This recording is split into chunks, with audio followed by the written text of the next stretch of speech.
We are, of course, talking about trust in government. Lord Mandelson was released on bail early this morning after that arrest for allegedly passing secret government information to Jeffrey Epstein. Meanwhile, Keir Starmer has ordered a former probe into Labour Minister Josh Simmons after claims he ordered a dirty dossier on British journalists. So how much trust is left in the government? Well, remember what Keir Starmer, in fact, incessantly told us. I'm absolutely determined to restore honesty and integrity to government. We will carry the responsibility of your trust as we rebuild our country. Country first, party second. People are listening, putting their trust and confidence in us. We will repay that trust and confidence. Yet still those wounds of trust must be healed. My government will serve you. I will not do it with false hope. Not now, not ever. Country first, party second. The wounds of trust need to be healed. Let's get a word from Clark Vasey, Director of Blue Collar Conservatism, and Daniel Bruce, Chief Executive at Transparency International UK. Welcome to you both. I mean, you heard it there, Clark. There's nothing greater than a damning montage to play in the wake of scandals. But there was Keir Starmer. It was very much, and it always is, I suppose, with an incoming government, to be fair. But certainly Labour do dine out on the wicked old Tories. They're all corrupt. They're all up to something. They're all trousering a few quid somewhere. We're going to come in and we're the new kids on the block. We don't do stuff like, we don't even know millionaires. And then half an hour later, Keir's walking around in about 22 grand's worth of Versace suit. He's off on holiday. Angela Rayner, goodness knows what was going on in Bangladesh, and now Peter Mandelson. Do we have any trust left in this government? I mean, I don't think so. And I think, you go back to the way they campaigned in terms of talking about trust and trust all through your montage was, it was very much about geared about winning an election. So it was all about the, kind of trust us. We're not the other guys. And, someone who supported the Conservatives was disappointed by a lot of what they did in office. But I think now we're getting the kind of double whammy of trust in that they didn't have a plan for government. So they're not delivering for people, but at the same time, they're not living up to anything like it would seem, the standards that they set themselves before coming to power. So trust has been lost on substance. Trust is being lost in the way the government's operating. And I guess, Daniel, transparency is the name of the game here, isn't it? And there was very quickly a sense with this government who didn't have that honeymoon period, mostly due to their own making, see winter fuel allowance and farmers for detail, I suppose. But I mean, that's a policy issue. But in terms of transparency, in terms of trust, I mean, it did seem to kind of dissipate rather quickly for this lot. It takes more than warm words to actually rebuild trust. It takes definitive action, doesn't it? And, to add to your montage, you had the Prime Minister on the steps of Downing Street, that first day after the election, saying that, rebuilding trust is the defining challenge of our era. And it is. And if it is a defining challenge, it needs concerted action. And all that we've really seen when it comes to the standards regime in government, the kind of guardrails for good conduct that will rebuild trust, is just a bit of tinkering around the margins. And the public see this, and global experts see this. In our annual Corruption Perceptions Index, which came out just earlier this month, the UK had fallen again to a new low, and that survey period starts to cover those first few months of the Labour government, and the sort of, again, the challenges around big money politics that we're seeing, and the relationship between wealth and power and access, which is common in many of the things we've been talking about in recent weeks. And I guess, in fairness to any government, if you were to just take a general poll at any point and go out to members of the public and say, do you think the government are a bit shocking? Most people would go, yes, they are. They're all in it for themselves. There are, we do, in some respects, correctly always hold them to this account, and we're quite cynical of politicians just by definition of what they do.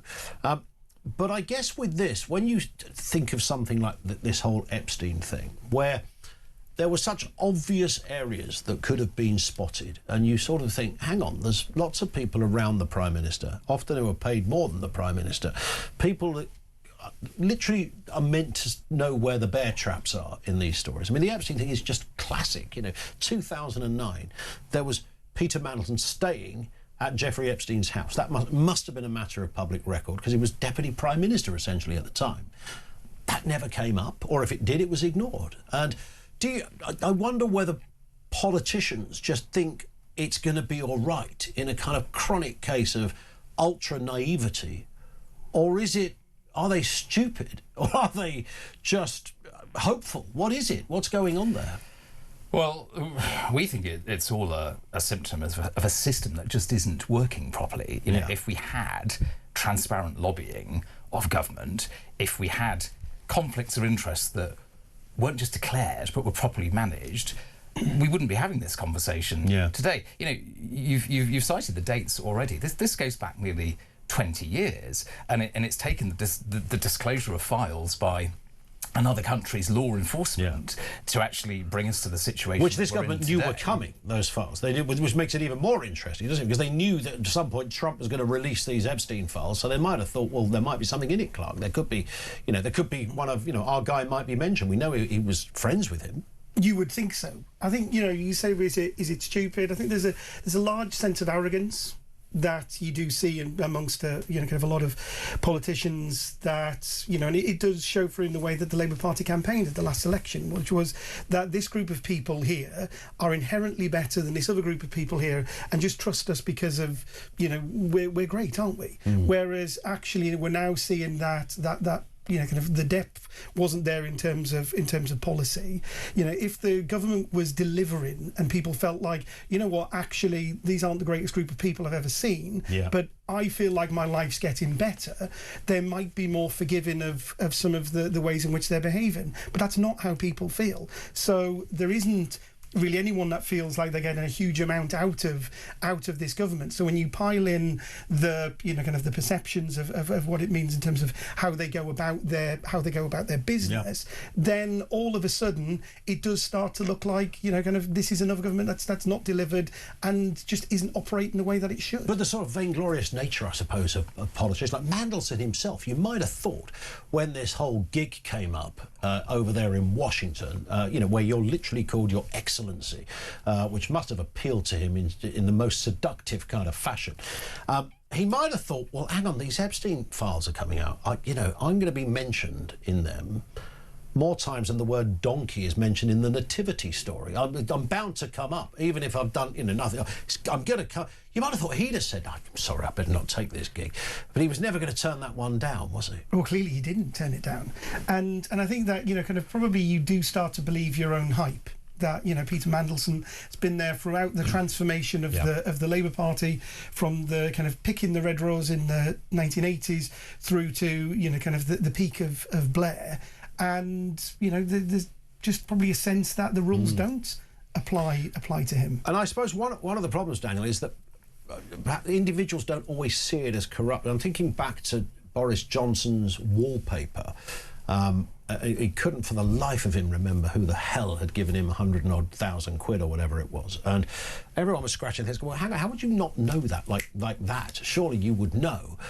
Now it probably wasn't illegal, or even didn't have to be corrupt, but it goes on and on and on for weeks and months, and then it starts to look a little bit corrupt. So to politicians, I mean, what's the answer to all this? Do politicians just need better training? Do we need different kinds of politicians? We've done polling in past years, going back to the Johnson days, where actually, a cross-section of voters of all political persuasions just want to see stronger rules with independent oversight. Numerous independent bodies have recommended measures like, putting the ministerial code on a statutory footing, giving the so-called ethics advisor more teeth and independence with due oversight as well, to be able to investigate breaches more quickly. But, fundamentally, we still rely on a system that is based upon convention, upon the good chaps theory of government, and it's so often that which lets us down. But I was just going to say, at the time of the Boris thing, we just had Oscar Redrup with us, who was an advisor to Boris Johnson. Maybe I should have asked Oscar this specific question. When it came to sort of the wallpaper thing, like, you'd think somebody would just go, right, Boris, just go out there and say that, okay, this is where the wallpaper came from, this is how it was funded, and that's it. But there was such obfuscation and kind of dodging of the question And of course, Boris, being Boris, sort of bumbles his way through answers, even when he's being upfront. So it just sounded all shades of iffy, didn't it?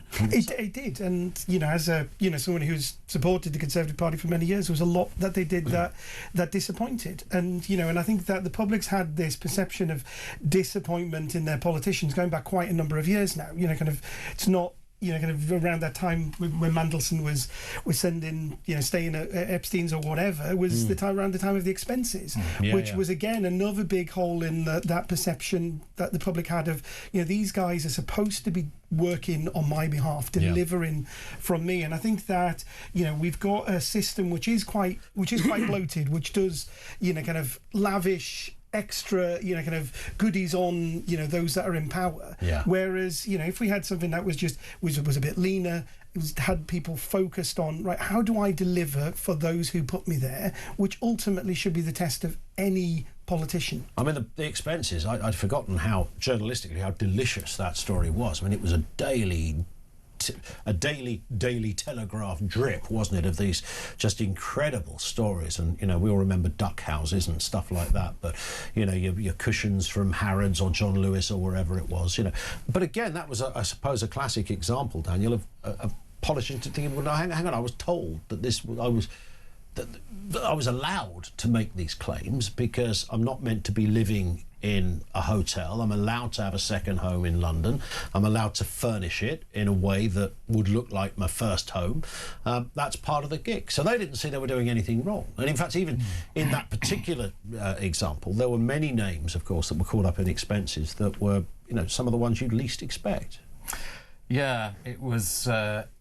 halcyon days, weren't they? Well, it was perhaps a culture at the time around, duck houses and whatever it was that felt allowable. I think there's one thing that's worth teasing out from that period, though, which is that partly because the way it was all drip-fed out over a sustained period and, MPs were waking up at breakfast wondering if it was their turn that morning. But it led to really systemic change to the way expenses were handled and indeed to how much we pay our MPs, as did, if you go back to the mid-90s, the Cash for Questions affair, which led to the creation of the standards in public life, which we, still hold dear today and should be being held dear by those in public office today. And we've seen less of that systemic reform in recent years when things have gone wrong under this government and under its predecessor governments. We've seen very reactionary positions taken, and I think it's that getting back to understanding what the systemic lessons are that we need to learn to stop this sort of thing happening in the future. Yeah, really I remember speaking to one MP during that expenses time, and he was talking to another MP, so I'm off to Curry's or whatever to buy a new TV. And the other MP said, you don't have to pay for that. He didn't say it to him in a, here, mate, guess what? He genuinely said, you can claim for that. He said, really? Can I? Yeah, absolutely. It's completely legit. And that's kind of how many of those people translated it. It was just part of their work package, as it were. Just before we finish, I want to play you a voice note to both of you. This comes from Helen, and it's on Keir Starmer. Here it is.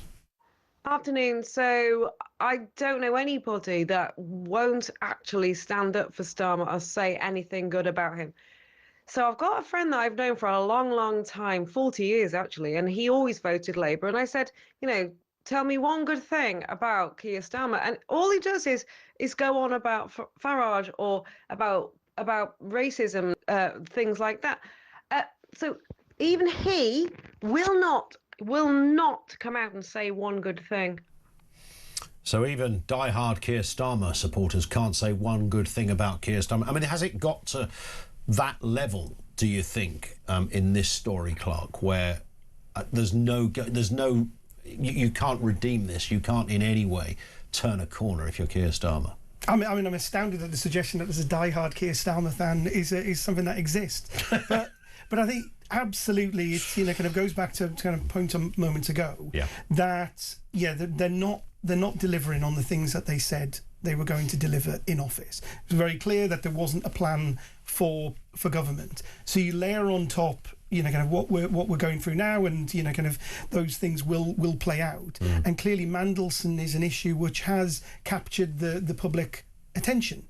that it has gotten through, and it's so you are layering upon that, you know, kind of disappointment in the government, and you know, so it's like, well, what is the point of Keir Starmer's Labour Party? It is interesting, Daniel. It's sort of a wider point about how territorial people are with politics, and I've always thought there was a fascinating correlation between Jeremy Corbyn and Nigel Farage in that their own fan bases were so fiercely loyal and remain so in many respects. And so if you said anything about Corbyn, a die-hard Corbynite would be on you like a rabid dog, and similarly with Nigel Farage. Starmer doesn't seem to command that same, he hasn't quite got that same culty thing going on.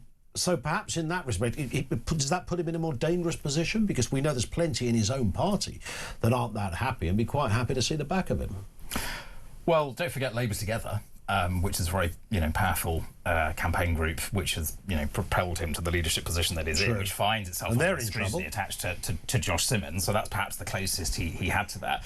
But, you know, frankly, whoever is in charge, and whatever complexion their politics, to rebuild that public trust, we've got to clean up political finance, we've got to protect standards in government, and we've got to deal with rogue and corrupt practice in Parliament. No government has gone far enough on that in recent years, and they ignore it at their peril, because that ultimately comes down to the trust that ordinary voters have in our democracy. Indeed.